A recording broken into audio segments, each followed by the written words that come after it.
New exercise. So today we will be making this matrix, or you can say this table with the data. So this is the data. We have three tables: certificate, film, and genre.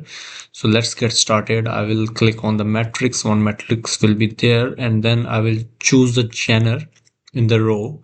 So from genre table I will take genre, and from certificate table I will take certificate as a column, and then I will take the Oscar one into the values, and this is the sum, right? So this is the table how it looks like.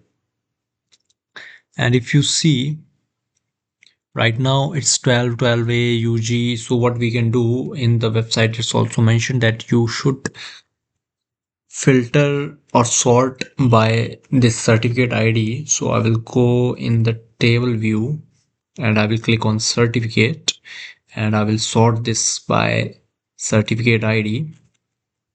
And if I go back into my visual, then you can see now the huge and then PG 1212A is there.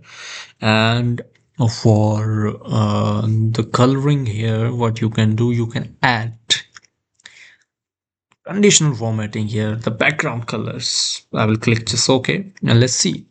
You can see the lowest one is red, red, red, and the highest one is green, green, green. Thank you for watching. Have a nice day.